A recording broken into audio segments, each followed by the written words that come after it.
Though the 2017 NFL Scouting Combine officially kicked off Wednesday, Thursday was the first day of actual athletic testing and player interviews with the media.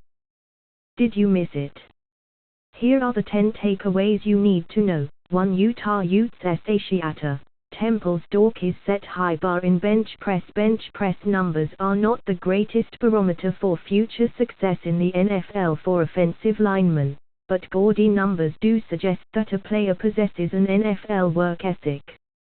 Offensive linemen showing off their strengths in the bench press was the first athletic testing to be completed at the 2017 NFL Combine, and the results produced some early winners, including Utah's Isaac Asiata.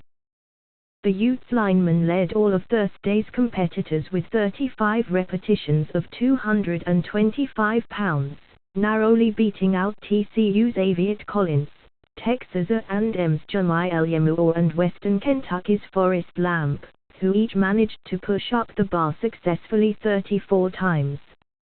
Though Temple's Dio Dorkies registered just 26 repetitions, scouts will note that no one pushed up the bar more with arms as long as his, 35 inches.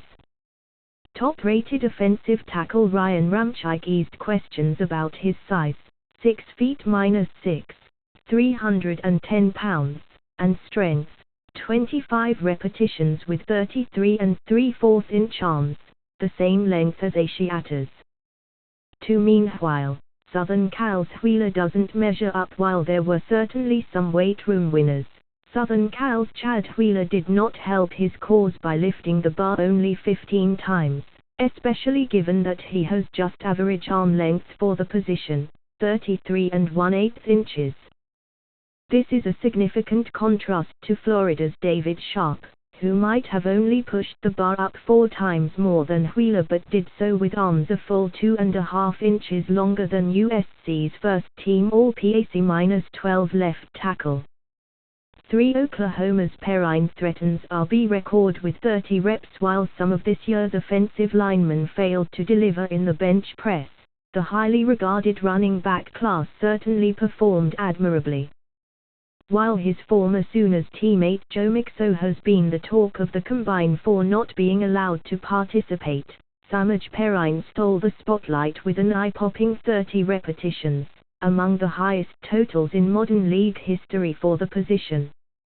Former Wake Forest turned New York Jets fullback Tommy Bohow posted 36 repetitions in 2013. The more important test for the bullish 5'11", 233-pound Perine might be the 40-yard dash, or else he could be viewed as a possible fullback convert himself. Among the other notable bench press results among running backs was the 22 repetitions from projected first-round pick Dalvin Cook, 20 from Pittsburgh's star runner and cancer survivor James Conner, and 18 from Texas Longhorns back D'Onta Foreman, who measured insignificantly smaller than expected at 6 feet and 233 pounds after being listed at 6'1", 249 on the team's website. LSU Tigers superstar Leonard Fournette elected not to compete in the bench press drills, announcing to the coaches and scouts attending the workout that he was choosing to wait until his pro day to compete in this drill. 4. Will arthritic shoulders drop Alabama's Allen? While Thursday's athletic testing produced the quantitative data the Combine is famous for, one of the big stories circulating around Lucas Oil Stadium was a report from NFL.com's Ian Rappaport that Alabama Crimson Tide defensive lineman Jonathan Allen is dealing with arthritic shoulders. Allen, the number 2 overall rated prospect on FullDraftScout.com's board and a consensus All-American, never missed a game due to injury at Alabama but did undergo procedures on both shoulders during his time there, making his medical evaluation this week more important than any athletic test he will take. 5. Quarterbacks, thankfully, measure up. A year ago, it was Jared Goff's hand size. In 2015, it was Teddy Bridgewater's slim build. There has been plenty of skepticism about this year's top quarterbacks, but some relatively good news came Thursday with each measuring in about as expected. North Carolina Tar Heels' Mitch Trubisky hit the 6-2 mark and Clemson's Deshaun Watson weighed in at a solid 222 pounds. As expected, Notre Dame's DeShone Kizer measured in the biggest at 6'4" and 233 pounds with 9 7/8 inch hands. Watson officially came in at 6'2½ with 9 3/4 inch hands. Trubisky, 222 pounds, actually came in an eighth of an inch taller than Texas Tech's Patrick Mahomes, 6'2", 225, and with slightly larger hands, 9½ inches, than the Red Raiders gunslinger, 9¼ There remain plenty of questions about each of these quarterbacks' ability to project well to the next level, but size should not a factor as it has been the past 2 years. 6 McCaffrey leans on versatility to stand apart in loaded class. This class of running backs is one of the best in recent memory, not only for the talent at the top, but the depth throughout the draft. And Stanford's Christian McCaffrey is in the mix to be one of the top 3 backs off the board, possibly in the first round. Why does he think he should go that high? His versatility. I don't think there's anyone else that can do all the things I can as far as running between the tackles, outside pass protect, play X, Z, slot and do a lot of things in the return game as well, McCaffrey said. McCaffrey won't run routes at the combine but plans to do more receiving drills at his pro day. He will perform every drill in Indianapolis, starting with the bench press, where he put up 10 reps Thursday. I play with a chip on my shoulder always, McCaffrey answered when asked if he felt disrespected in this talented class. I feel like a lot of people don't give me credit for my skills and talents. I have a chip on my shoulder at all times. That's been my whole life. McCaffrey, who tipped the scale at only 202 pounds, revealed that the reason for his mid-season injury as a junior was a hip bruise that bugged him for a few weeks. He wanted to play through the injury, but the Stanford Cardinal training staff and coaches were very cautious about the issue. 749ers rookie Graham is refreshingly honest or a quick study. John Lynch obviously had a spectacular NFL career, possibly Hall of Fame worthy. But many are skeptical about his transition from the broadcast booth to the front office as the new general manager of the 49ers.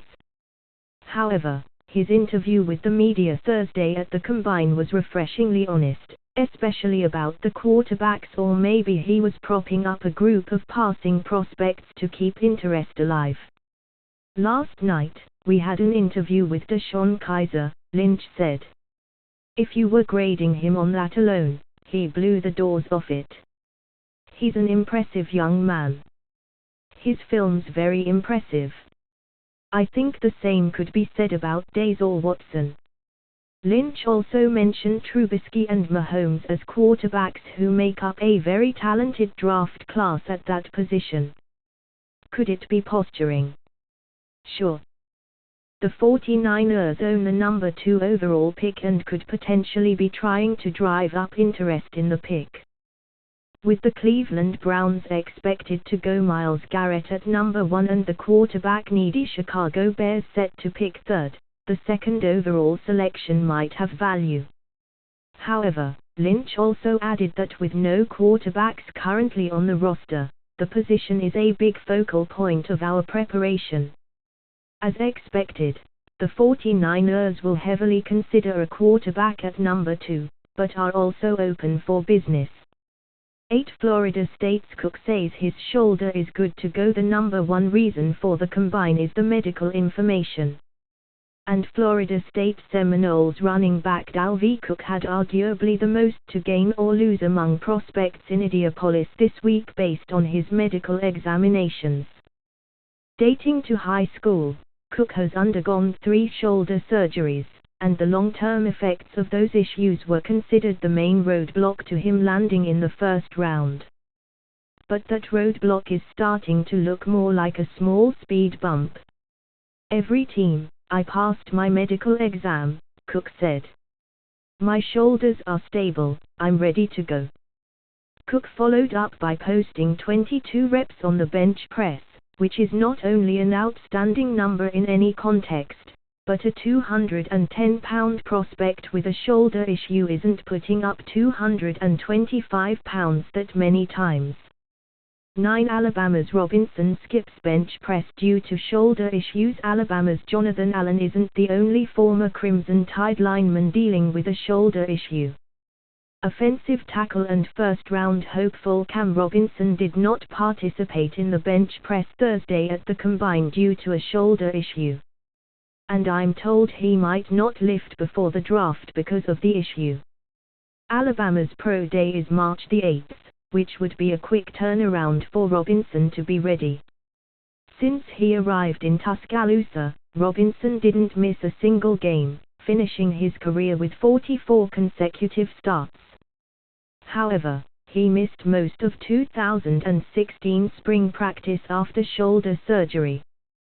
10 NFL values ball security, and Toledo's hunt as a result. Just like interceptions can be detrimental to the draft grade of a quarterback, running back prospects with high fumble rates are red flagged throughout the process.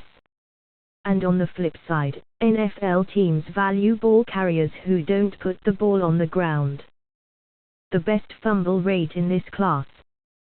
Toledo's Kareem Hunt, who fumbled only once in 856 college carries. On Thursday, Hunt expanded on his ability to avoid fumbles.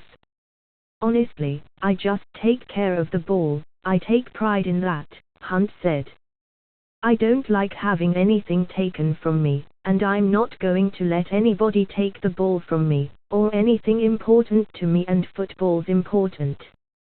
A Northeast Ohio native and lifelong Browns fan, Hunt is the all-time leading rusher in Toledo Rockets history, and his 4,945 rushing yards ranks third best in MAC history.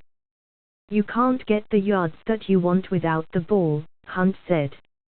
And if I fumble on first down, that's 2 other downs I could have got the ball, and I'm missing out on every opportunity.